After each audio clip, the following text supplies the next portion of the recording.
Tonight, the Great Green Rip-Off. The High Court lets rich people in electric cars stop paying for our roads, while the poor in their petrol cars, they must. Plus, with the world on the edge of war, why has the Albanese government let our army get smaller? That's amazing. I'll talk to Andrew Hasty. Also tonight, a government-sponsored Welcome to Country ceremony turns nasty with the audience attacked. Is it time to end this farce? And Queensland's opposition drops its support for a state treaty with Aborigines after voters said no to the voice. But when will other state Liberal parties listen to voters and do the same? But first, Opposition leader Peter Dutton today put out a big challenge to the Prime Minister, who's off on yet another foreign trip, this time to Washington. I think it would also be in our country's best interest, Prime Minister, to go via Tel Aviv and provide support to the Israeli leadership. It is important for us to be able to stand with Israel at this time, as other world leaders have done. That should be the priority, frankly, of any international travel at the moment, so that we can seek to be part of an alliance to keep the pressure down on those who seek to have a wider conflict in the region. No response to that challenge from Anthony Albanese, who's actually facing a revolt today from some Labor Party MPs not happy that his government's been supporting Israel. But I reckon it's time Albanese stood up for Israel by telling the truth. Because I'm now going to show you stunning footage from that Gaza hospital that was supposedly bombed by Israel. Footage that exposes a massive lie. And what it shows is this, that the Prime Minister must correct the record. He must tell the truth. He must undo the damage he did yesterday, and which his Industry Minister Ed Husic and other Labor MPs have done today. So, Prime Minister, let Australians know that Israel did not bomb that hospital, killing hundreds of civilians. In fact, the incredible truth is this hospital was not bombed. It was not targeted, as Albanese implied yesterday, even if he doesn't or didn't accuse Israel directly. We condemn any indiscriminate attacks and targeting of civilian infrastructure, including hospitals. In fact, Daylight in Gaza has revealed the lies of the Hamas terrorist group that runs Gaza, blatant lies about an Israeli bombing that the media treated as true, causing anti-Israel riots around the world and fooling Labor MPs as well. You see, reporters at the site can now see with their own eyes and confirm that what was hit by a rocket was not the hospital, but the car park outside. You can see for yourself the hospital is actually still standing. Aerial images confirm that some rocket did hit the car park, but it left only a very small crater and broken windows, and some cars burned in a fireball caused by the rocket's fuel. But the explosion from the rocket itself was so small that most cars weren't even knocked over. Now, that clearly was no Israeli bomb or missile like its JDAM, which leaves a much, much bigger crater. And as I showed you last night, at least 2 camera shots show a rocket fired from behind the hospital, allegedly by the Islamic Jihad terrorist group, malfunctions, falls to the ground, hits the car park. And the US has concluded this was not an Israeli attack, but a misfiring Palestinian rocket. Now today, the ABC, which still refuses to unambiguously clear Israel, accidentally exposed this truth and didn't even know it. It interviewed an activist doctor from that Gaza hospital who was trying to paint this on air as some Israeli war crime, the deliberate destruction of a hospital. But midway through his rant, he admitted something that the ABC interviewer, Raf Epstein, didn't pick up, that this explosion actually occurred outside his hospital. Yesterday's massacre was a war crime. He stumbled out of the operating suite, and I could then see the fact that the courtyard of the hospital itself was on fire, and the ambulances were in that courtyard were on fire, and there were 2 palm trees that had caught fire. The evidence is now so clear that this was not an Israeli attack, yet today we had Labor MPs exploiting this tragedy, in my opinion, to again attack Israel as the war criminal here, as a country declaring war against civilians, a war crime. Here's the Industry Minister, Ed Husic, for instance, asking why we weren't lighting up our buildings for the Palestinians, victims of this collective punishment. The number of Palestinians that have been killed so far equates to the number of people who lost their lives 9/11. We don't see any public landmarks in Australia that are being lit up in red, black, white and green. I feel very strongly that Palestinians are being collectively punished here for Hamas's barbarism. Other Labor MPs were in more open revolt against Labor's siding with Israel in its war against, let's face it, a terrorist-led Islamist regime. No food, no energy, no way out. It is hard to argue that it is not a form of collective punishment. So IDF is a terrorist organisation as well? It is an army. Can I just say that we stand with the people of Gaza. But if some Labor MPs were bad, the Greens were again far, far worse. In fact, they were despicable. Now, the Greens leader, Adam Band, who seems to be trawling for votes from anti-Israel bigots and anti-Semites, refused to accept the evidence that Palestinians, not Israelis, had hit that hospital. And then he lied. The Israeli military changed its story on it and initially said it was Hamas and then said it was Islamic Jihad. And secondly, it is very difficult in this environment to get independent verification. Civilian casualties is what happens when there is an unlawful invasion of 2.2 million civilians forced into such a small area. I don't think anyone serious can trust a word that Adam Band says about this conflict. Absolutely not. Take these falsehoods. Israel actually has not yet invaded Gaza. And those rockets the Palestinians are still firing are clearly meant to provoke an Israeli invasion. And the reason Palestinian civilians are dying is because Hamas is deliberately surrounding itself with civilians so Israel cannot fight back without hurting them. They're the ones responsible. But in the world of the Greens, no matter what these terrorists who run Gaza do to Jews, it's always going to be Israel's fault. Gives them a real license to kill and rape and kidnap. So I think it's so important now that Albanese does now defend the truth, because this sick hatred of Israel and of the Jews is getting way out of hand.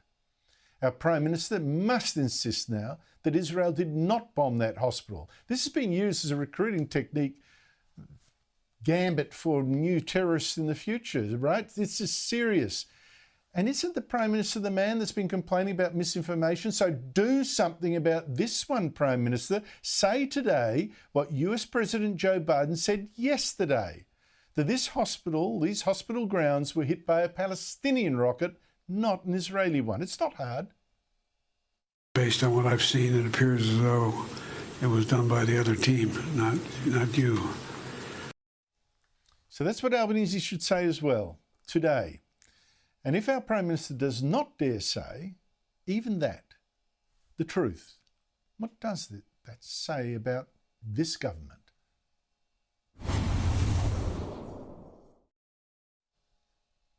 I'll talk more about this war later with Andrew Hastie, the opposition's defence spokesman, because he's got a warning for us. But let us go to the fallout from the vote against the Voice. On Saturday, that massive vote against dividing Australians by race.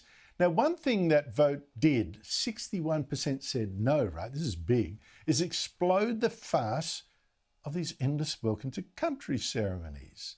You know, welcoming Australians to their own country as if they were strangers, as if they needed that invitation. Now, one of the architects of the Voice, Marsha Langton, actually promised she would never do a welcome to country for the rest of us out of disgust if we voted no, which we did. On Sunday, an Aboriginal elder actually pulled out of doing the welcome to country in Brisbane for the netball game between New Zealand and Australia. But here's the thing. No welcome, but no one went home. There was no welcome at that game, but it went ahead anyway, as if no one really did need welcoming after all, because it is all a farce. But now this. Katrina Power, she identifies as Aboriginal, as an elder even, and she was hired by South Australia's Department of Industry, Innovation and Science to do a welcome at a breakfast for 400 people. Except what they got for their money after the voice vote was not a welcome really at all. Power told the guests she deserved more applause than they were giving her. She complained that most there, given the voice results, didn't want her to have a voice, and she also called for King Charles to be dethroned and claimed she could understand what it was like for Palestinians in the Gaza Strip. You know, I'm getting really alarmed by the race activists, and there are several now, who are likening the war there to supposed race war here. What the hell are they doing? This is playing with fire. But the point here is this. Power clearly wasn't welcoming the people there at this supposed welcome for country ceremony. Yet again, the function went on. Not one of even the Labor politicians there went home. So what is this welcome really for? It's offensive. It seems at times not even meant. It's divisive. But in the end, no one really needs that invitation that's welcome to country. They will stay. So get rid of it. It's just for show. Joining me is Nationals frontbencher Barnaby Joyce, the former Deputy Prime Minister. Barnaby Joyce, thanks for your time. Welcome to country ceremonies. Get rid of them? Well, I believe, as Jacinta, who is from Alice Springs and an Aboriginal lady, says they're overdone. I think there's certain areas where they're completely appropriate. And in my area, when Lenny Waters, who says it in language, Yam Malia, that's, hello, you people, and Yene Biambirai, which is basically walk with God. No one has a problem with that. But when the Qantas plane lands and against probably their wishes, a white lady at the front of the plane says in English that they're going to welcome you home to Tamworth, why? You don't have to welcome me home. I am home. And, especially from people with serve with the Defence Forces as veteran affairs ministers, they've proven their love for their country. They sign their name on the dotted line, both white, both non-white, both Aboriginal, to be shot at by the people who don't like our country. And you don't need to welcome them home. They're at their home.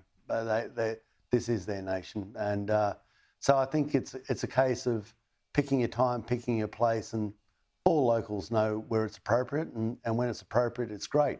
But when it's just, it's just tick a box, no, it's too much. In the end, you get people not even believing they need a welcome to stay. This is the whole thing too. The whole thing's Anyway, but to a bigger lesson from the no vote last Saturday, Barnaby Joyce, when Australians finally got a chance, they said no to this kind of race, well, the whole racist division, particularly the voice.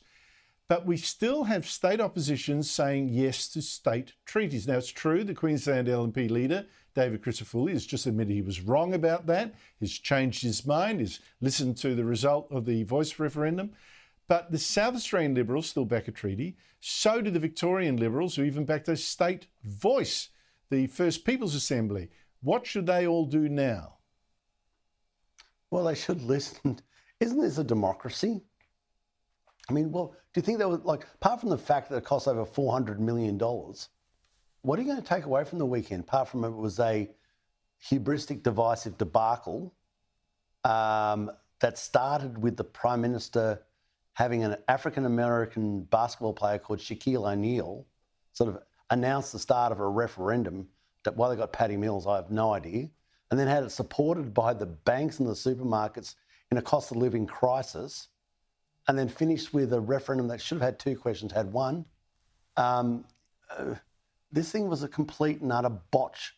And I know the Prime Minister gets very upset with me when I say that. Prime Minister, you botched it. It was a disaster. But if there's one thing you can take away from it is the view of the Australian people. And when other people sort of say, oh, well, of course we're wiser than them. And we've actually had that inferred by Waleed Ali on the other network, on the 10 network, saying basically the people who voted no is because they're dumb. See, we're all dumb. We're not enlightened. And, well, I don't know about that, but maybe we're not enlightened enough for some. But we've expressed our views, and our views should be respected. So if you're going to go straight down the path that was voted against, well, you don't respect democracy. Absolutely correct. But, you know, it seemed to me it was a vote against this whole tribalist agenda that's represented by things to me like welcome to country, the 3 flags we now fly, 2 tribal ones, the Aboriginal Torres Strait Island and the national one, all that kind of stuff. I would have thought the mayhem in the Middle East shows this is poison, Barnaby Joyce, absolutely. And we should turn our back on all this stuff, you know, calling our capital cities now by new Aboriginal names like the ABC does, referring to Aborigines as First Nations people, which is a political term implying rival nations in the same land. Surely it's a wider cultural issue than just the voice. Well, I think that whether they liked it or not, the referendum debate inspired a lot of people to have a sort of a cathartic moment where they said, a lot of this stuff has got under my skin. It's really annoyed me. I've always believed it was polite not to say anything about it. But now you're giving me the opportunity to say something about it. I'm going to have my say. And, you know, it's, as I said, it's going right back to the start. There's times where things are appropriate and we respect them. In fact, we love them. And there are times where things that are just manifestly tick a box, perfunctory, and people do get a sense that you're sort of like enforcing it on people. And the classic one is a white person at the front of a Qantas plane doing welcome to country in English when they don't live to the place where we're going home. We don't need to be welcomed home. Take it for granted. We belong here. We've served our nation. We love the country, would die for the country. You don't need to welcome us to the country we would die for. And things move on as they always do. The time where people are living here and will serve here is from here into the future. And, you know, I think that needs to be respected as well. And maybe this referendum has given people a time not to sort of completely clean the slate and say, well, we'll never have any of that ever again, but to say, let's be a little bit more discerning about this and remember that if you enforce something on people against their wishes, it doesn't endear that issue to them. Gets their back up and makes them clear. But I would have also thought it's a time of unity. Yeah, it's a time, I think, to stress unity. Yeah, I think Andrew, we can. Yeah. I think Andrew, we can get unity, and we all want unity. But it's not that one side completely controls the agenda on this. Unity in its very nature means you accept the pieces that come from both sides. I've got that. And you don't get all I've got to go, Barnaby. I've got someone waiting for me from Israel. Barnaby Joyce, thank you so much indeed for your time. Really appreciate it. But I've now got to ask, what is going on with this Albanese government in Israel? I mean, Foreign Minister Penny Wong has just posted this on Twitter. I shared my deepest condolences with Nasser Mashini from the Australian Palestinian Advocacy Network following the devastating explosion at the Gaza City Hospital. Now, I think it's absolutely proper, in fact, necessary to mourn the dead there. In fact, mourn the loss of any innocent Palestinian or Israeli. But mourn those deaths with Nasser Mashni? Now, I say that not just because Mashni is retweeting this poisonous lie from a Green senator that this hospital was actually hit by an Israeli airstrike when it was really a Palestinian rocket. There's something else. There is Penny Wong standing with Mashni. I'm offended. In fact, I'm offended too that Mashni even popped up here on Sky a few times playing the Mr. Reasonable spokesman of the Palestinian cause with his soft voice, his reassuring books, his gentle messages, like how shocked he is by the war talk of Israeli leaders. We need to be calling out the words of the Israeli leadership. We have to create a space where Australians of all religions can share in grief together. Oh, lovely. No war talk, let's all grieve together. Yet this is the same character who was at the Melbourne anti-Israel protest on the weekend, angry that our Prime Minister had actually condemned the slaughter and rape of Jews. What's more, he called, Mashni this is, for Israel to be wiped off the map, all of it, from the river to the sea, from the River Jordan, Israel's east, to the Mediterranean Sea to Israel's west. Gone. I've never felt so alone when our Prime Minister condemned civilian violence. From the river to the sea! From the river to the sea! Wong, our foreign minister, posing with a man calling for the total destruction of Israel is a serious, serious mistake.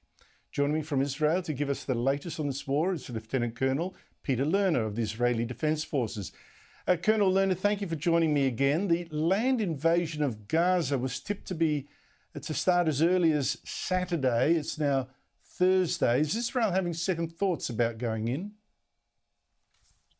The IDF is making the necessary preparations in accordance to our operational plan in order to achieve our goal of destroying Hamas and taking away the option that it can ever use the Gaza Strip as a staging ground for terrorism, butcherism, and massacres and abduction in Israel ever again. The scope and the plan, we never announced when we were planning to mobilize. It was an assumption based on, I guess, just seeing the amount of forces that have been accumulated. But when you rally so many forces, and we have recruited some 300,000 reservists, you need to train them, update them, operational planning. Mobilization will come when the government instructs us to do so, and when it is deemed the absolute necessary, relevant time, and not one moment beforehand. We don't want to rush into anything. War, as Clausewitz said, is political intercourse by other means, and we need to utilize the military force in order to achieve the political goals of this operation. Indeed, we are preparing ourselves. I would say we have a very well standard of where we are currently, and we will mobilize when we are ready. Now, have you had any news of the hostages, apart from that video released of one who said she'd had been taken to a Gaza hospital, had surgery on her hand? 199 people that Hamas terrorists took back to Gaza. There was a moving protest today by Israelis in Australia demanding that Hamas release them. Any news? Nothing I can report. I want to be very, very cautious in anything I say about this very sensitive issue. I'd say 199 people. It's the families are, their lives since the last 13 days has been torn to pieces with stress and concern for their loved ones. The efforts to bring them home are ongoing. Their presence in Gaza obviously is a key part of our operational planning and perspective. But the less said about hostages, the best. With regard to that ruthless video that Hamas put out, we need to be very, very cautious even addressing it. Of course, it is part of their psychological terrorism that they're trying to advocate. They need to be released. They need to be released now. Their well-being is the responsibility of Hamas, who abducted them. But we are operating in order to bring them home. There's lots of activities. I can also say that our operations on the ground with regard to raids that we are conducting in the immediate vicinity of the Gaza perimeter, the fence, is in order to still find bodies. We are still finding bodies of Israelis that were left on the ground almost every day now. Colonel Lerner, before that Hamas terrorist attack on Israel 2 weekends ago, you were working for Israel's biggest, the most influential trade union and social movement before you were brought back to the army to deal with the media like me. Many people on the left in Australia, they are siding with Palestine. There are a number of unions like the Maritime Union, even telling their members to go to a pro-Palestine protest on the weekend. Now, I hope I'm not offending you. I take it that you are of the left yourself. What do you say to the left and unions here? What don't they get? I think when we look at the aftermath of the massacre in southern Israel and how Israeli society came together across the political spectrum in the aftermath of this, I think the biggest letdown of organizations and different unions is that they were very, very slow to even speak about the massacre. And so obviously, if you want to be on the right side of history and on the right side of decency, You first of all need to say this terrorism can never, ever be permitted, and you have to be a very, very strong voice. There is no balance in condemning that attack. You can't say yes, but one side and the other side. There needs to be a very, very clear distinction. Hamas went out to butcher civilians. They went out to massacre. They went out to abduct. That is what they intended to do. They did it as a strategic effort of their organization. This is well beyond politics. They took people from all political spectrums, people that were actively cultivating from the peace movement, people that their day job was to pick up Palestinians from the border in Israel, between Israel and Gaza, and take them to Israeli hospitals. That was what they were doing as part of their life mission. And he's been abducted into Israel. So it isn't a leftist or right-wing issue. It's an issue of general decency.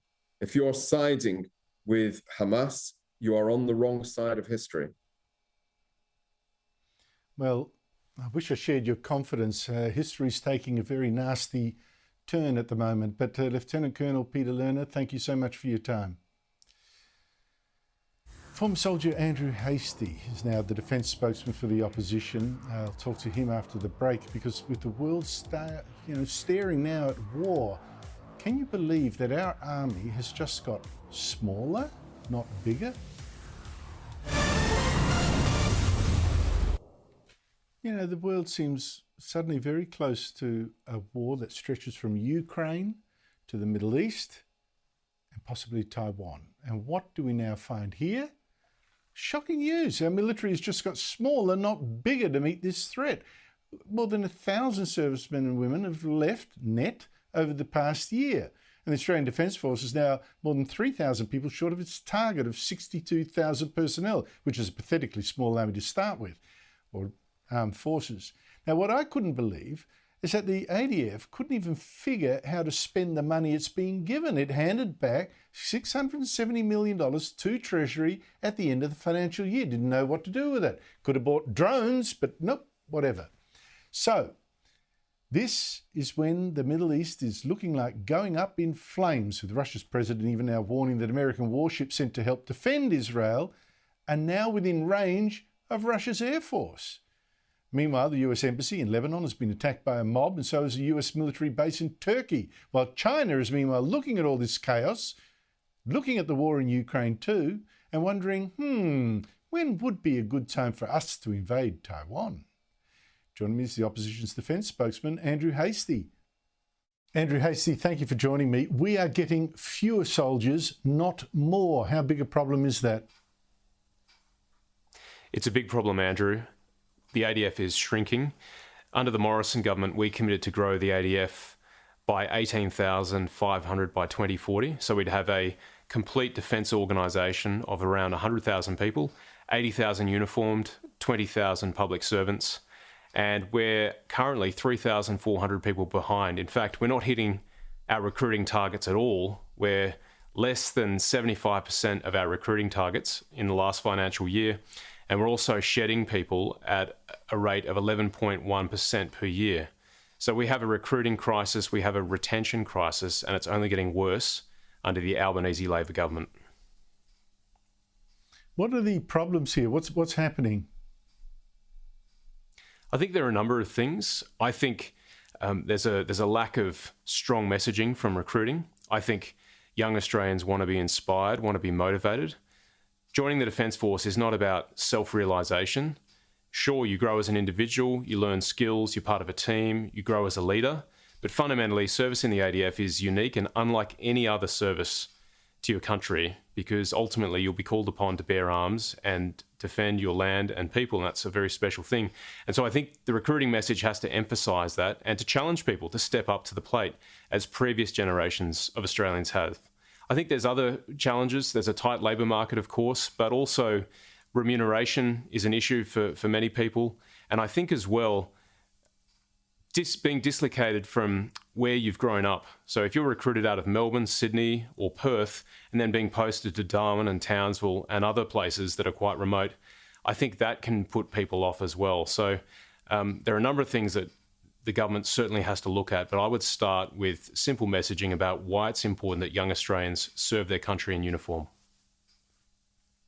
Yes, I'd like fewer ads about how nice things are. You go and cuddle babies and build huts and stuff, and more about it really is often about warfare, putting your life on the line.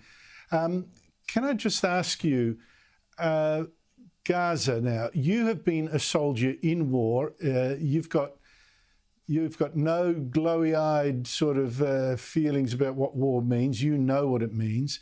How hard would it be for Israel to go into Gaza, rescue the 199 hostages Hamas has taken there, take down the Hamas terrorists, and do all of that without killing civilians or being killed themselves, for that matter? Because I'm seeing so many unrealistic demands being put on Israel, almost like, you know, if it was fighting Nazi Germany, don't fight the Nazis because innocent Germans will be killed. And yet I think that sort of analogy is correct in this case. This is very, very challenging for Israel. The complexity is almost infinite. Going after Hamas in Gaza will be a huge challenge. But what's really important, Andrew, is clarity. Moral clarity about what happened on October 7th, that it was brutal murder carried out by Hamas jihadis. Strategic clarity about who Israel is up against. Hamas, as part of its charter, mandates the obliteration of the Jewish people. These people will not compromise. And so Israel has to be very clear about who they're up against. We need to have clarity about what's at stake. Israel is a free people. It's a democratic country in the Middle East. And it's really, really important that that beacon of light remains so. And that's why it's important that friends like the US and Australia stand with Israel and its right to self-defense. And then I think we also finally need to be clear about the complexity that Israel is facing. It's not just Hamas. There's Hezbollah, there's Iran behind this. Then there's the US, there's the Gulf states, Saudi particularly with the Abraham Accords. You've got Egypt as well. Throw in China, Russia. This is a very, very complex problem set for Benjamin Netanyahu, President Biden, and everyone with an interest in seeing this resolved. But my heart breaks for the innocents who have died and who will die. But the blood that is shed will be on Hamas and Hamas entirely. Yes, if they had spent the last several years building things for their people, water supplies, proper electricity supplies, jobs, all that kind of stuff, Israel would be much closer to peace with them. But instead they planned these atrocities and these rockets. Should the Prime Minister today have said clearly that the evidence suggests that hospital in Gaza that went up in flames was not hit by Israel, it was a Palestinian rocket, because it was ambiguous yesterday, and I think the danger of not tackling that lie that it was Israel that did it is highly inflammatory. I think clarity again is critical here, and democratic leaders have an obligation to make sure that misinformation and disinformation is dealt with. Now, it's becoming very clear that the alleged attack on the hospital was a Hamas rocket misfire, not an IDF attack. And so making that very clear is important. And so the Prime Minister should make that clear. And I also join Peter Dutton in calling on the Prime Minister to visit Israel on the way to the US for his visit with President Biden. I think that would send a very important signal to the Israelis that we support them in their moment of crisis, and particularly we uphold their right to self-defense. Andrew Hastie, last night I said there was a new axis of evil. The first axis, of course, was in World War II, Germany, Italy, Japan, eventually joined by Russia. This one is Iran, China, Russia, North Korea, and they're involved in wars or would-be wars everywhere. Invasion of Ukraine, planned invasion of Taiwan, now Iran meddling in Gaza, financing the terrorists there. Are you worried that from all this we could get a new world war? I am worried. I think the Middle East is a tinderbox, and the relationships in the Middle East through the different parties, Iran, as you mentioned, Russia, China, North Korea, the US, Israel, this could end up being a dragnet that brings people into war, which is why I think it was such a positive signal that President Biden flew to Israel and is working hard to ensure that it doesn't grow beyond Israel and Gaza, because the last thing we'd want is a regional war. So, look, it's going to be a very challenging couple of weeks and months ahead. This really is a moment for the free world. Authoritarian powers are on the move. They are actively undermining the rules-based order, which we have prospered through, which has guaranteed our security for the last 80 years. So it's really, really important that we get through this, and that's why I support and stand with Israel in their right to self-defense, particularly against barbarism that we saw from Hamas, where babies were beheaded, innocents were slaughtered, and it was all unprovoked. And that's got to be very clear, and we've got to keep that at the front of our minds going forward. Well said. Andrew Hastie, thank you so much for your time. My pleasure, Andrew. Thank you. After the break, a court decision means the rich who drive expensive electric cars won't have to pay their share for our roads. Plus, an insight into Aboriginal culture in one troubled town calls for a judge to be speared. And hello, no one's charged, of course. In between all this madness we've been talking about, there was a strange decision this week from our High Court, but it was close. 4 judges for, 3 against. The court threw out a Victorian tax on electric cars and low-emission vehicles, a tax that's meant to make them pay for the roads, like drivers of petrol cars already do by paying the Commonwealth excise on petrol every time they fill up. Now, the 4 winning judges said, well, states didn't have the right to put a tax on goods like these poor electric cars, So now people who are rich enough to buy a Tesla don't have to pay for the roads, while poor people who are driving petrol cars, they still do. Joining me as Sky News presenter James McPherson of the Late Debate here on Sky at 10 p.m. and Evelyn Ray, writer, commentator, and now also appearing on a new show here at Sky called The Sunday Showdown. Now, Evelyn, since you've got this new show, this abolition of the tax making electric vehicle owners actually pay for the roads as well hardly seems fair. Let's be real, Andrew. I would rather be taxed by the Romans than the Australian government. So with that in mind, I'm actually happy to see any kind of tax cut for the Australian taxpayers. I think that, the government's greedy hands out of our pockets is a good thing. Regardless of how deep those pockets are, the government, and especially the Victorian government with all the debt that it's in, have proven themselves to be completely, woefully incompetent when it comes to spending other people's money. So I don't mind if they're shooting down tax grabs. I'd just like to see more of it, especially for those who need it most, which of course, like you mentioned, isn't going to be those who have the money to purchase a Tesla. But James, Teddy Tesla, he can keep driving, no worries, don't pay for your roads. But Danny Datsun, well, pays through the nose of the Bowser. Gee, if you're driving a Datsun this day and age, Andrew, you do need help. The Victorian government are not only incompetent with tax money, they're not even competent enough to introduce a tax that's legal. I mean, talk about a joke, but you're right, it is unfair. If you're driving a Tesla, not only are you using the roads, you're probably using them more because you're not paying as much for fuel. And electric vehicles are that much heavier than petrol cars. You're probably doing more damage to the road. Correct. Good point. Meanwhile, there's so much romanticising about Aboriginal culture, at least in the inner urban areas where people don't have to actually see what is actually happening out bush. And part of that, the reality is being kept from people. The Australian newspapers now, though, got recordings of a community meeting held in Yuendamu by the coroner investigating the police shooting of a violent criminal there by Constable Zachary Rolfe. And it shows one elder there telling the coroner that the judge in the case, where a jury actually found the policeman not guilty of murder, the judge, though, should be speared, with someone saying, well, you bring them back here and we want to spear him, yeah. Now, some comments weren't released until an application from Rolfe's lawyers for some reason.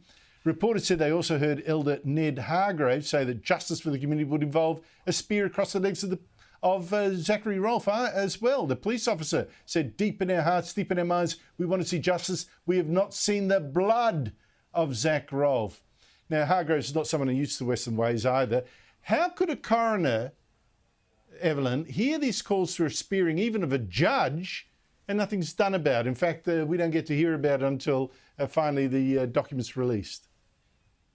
It's absurd, isn't it? But I doubt it's the first time something like this has happened. I've worked in the system, as you know, and there are lots of these things that are said that the public never really get to become aware of. We just live in a day and age now where these things are becoming more readily available, so we're aware of it more. But unfortunately, this sort of thing is just the result of this irrational and crippling fear of, being accused of society's unforgivable sin.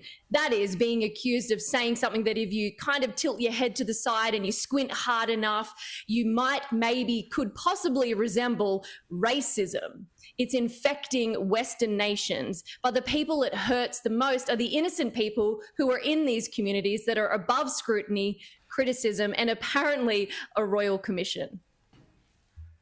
Yeah, and James, no discussion because of this sort of, keeping the information away from people, where there is a cultural norm of violence in a community like that one in Yuendamu. Yeah, there's two troubling aspects to this story for mine, Andrew. The first is the response of the coroner and the counsel assisting when they are told, we want to see blood, bring that judge to us so we can spear him. They don't react at all. According to the transcript, they sort of shrug their shoulders and I guess dismiss it as this is just part of Indigenous culture. And then the second part that's troubling is the fact that these comments seem to have been withheld until now, which is all part of this romanticising of culture. The fact is, all cultures have their beauty and all cultures have their flaws. And it's not racism to point out the flaws of particular cultures and to say, you know what, we've got a better way to do things in this culture. And that's the response that the coroner should have had. You'd be a bit nervous appearing before that coroner knowing that they don't seem to push back on comments like this, which are tantamount to threatening violence on a public official. It's weird to me. I'm running out of time, but just quickly, because both of you are Christians, turning the other cheek and all that kind of stuff. But what do you say about the flying nun? Her order is building a church in France. Green groups say no, don't want it, have blocked the project for years. When one protester again tried to storm the site, one nun had enough, tackled him so beautifully she should have been picked for France's World Cup side. Did she break any commandments there, Evelyn? No, look, she only did what we've all mentally visualised doing ourselves when it comes to the climate cult and, when they glue themselves to sidewalks. And I must say, what form and what technique did she have? I think that the police and football clubs should pay close attention on how to get things done properly.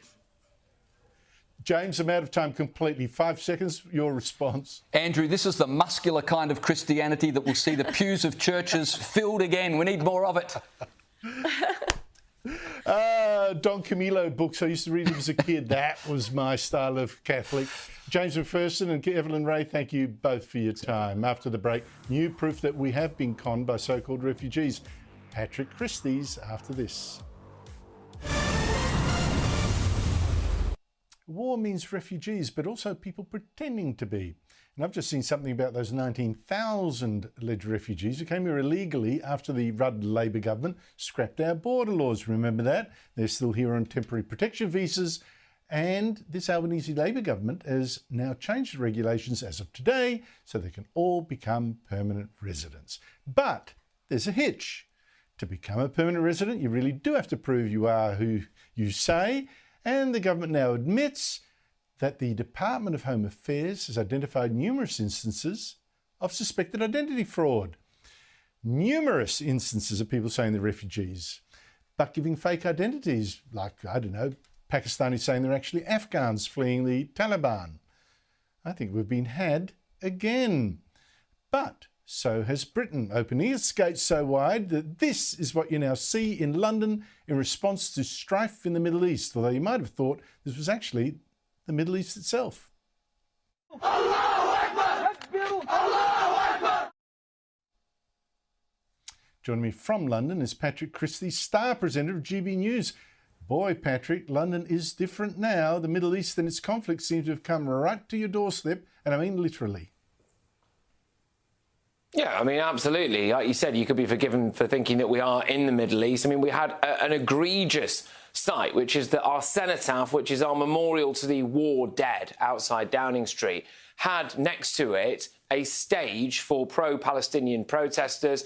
If some of those people support Hamas, then they obviously support wiping Jews off the face of the earth. And right next to where we have the memorial for the people who fought against the Nazis, right outside Downing Street. You know, London looks as though it's fallen, Britain looks as though it's fallen, but it's not just Britain as well. In the last few days, we've had a stabbing in France, 6 French airports closed due to a bomb threat, a bloke riding around on a moped wearing bright orange carrying an AK-47 in Brussels like some kind of aggressive Islamist wacky racist. We've had Jewish primary schools here doused in red paint. You know, it is almost like some politicians decided to let a Trojan horse into a continent, isn't it?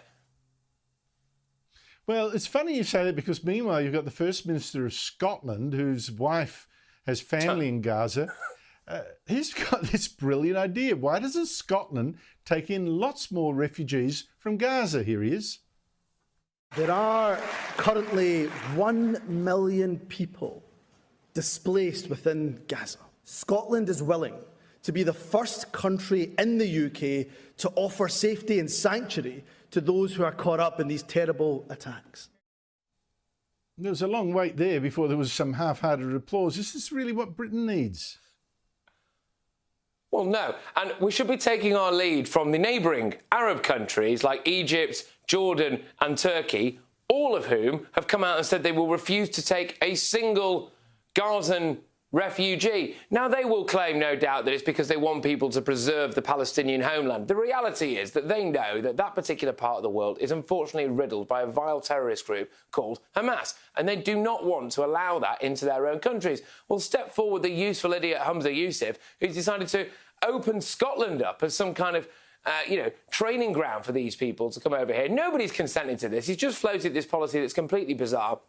It is absolutely ludicrous. And how on earth could anybody look around at what's going on in the Channel at the moment, what's going on outside Downing Street, what's going on around Europe, and think that the solution to that is more of the same? Although when it comes to Humza Yousaf, he has in the past expressed his disdain for the amount of white people that there are in positions of power in Scotland. Maybe, just maybe, he's hoping to replace some of those. Oh, well, you mentioned that. Let me show people what he actually objects to. Here he is. When the most senior positions in Scotland are filled almost exclusively by those who are white. Take my portfolio alone. The Lord President, white. The Lord Justice Clerk, white. Every High Court judge, white. The Lord Advocate, white. The Solicitor General, white. The Chief Constable, white. Every Deputy Chief Constable, white. Every Assistant Chief Constable, white. Every chair of every public body is white. The way he whipped out the word white like it tasted bad. Scotland, lots of white people. Stunned, I am. Yeah, absolutely. I mean, it's a majority white country, has been since pretty much the dawn of time. Just remarkable, isn't it? I mean, what do these people expect, though? Seriously, but there is a massive issue here. There is a massive cultural and societal issue here. But right now, the main problem on the streets of Britain is actually the question of safety, and we have awoken a hardcore group of people, 40,000 people we currently have in this country on a terror watch list. Most of them are Islamist, and we have a problem now in the Middle East that is playing out on our streets in Britain. And a lot of people are clamouring for us to raise our terror threat to its highest level. We haven't done that yet, and I wonder if that's a mistake. Is it because you're scared of Jews running riot in the streets? Is that what the terror level has been raised for? Yeah, Jehovah's Witnesses, mostly, actually, Andrew. There is a real problem with them in the Mormon community. Yeah. It's always them. Those Mormons wouldn't trust them as far. Yeah. Always those Mormons. I mean, seriously. Honestly, Patrick Christie, thank you so much indeed for your time. I mean, really, immigration is such an issue that we have to come to grips with. But for so long, discussion has been so censored. You run a risk, don't you? That's it from me. Chris Kenny up next. Good night.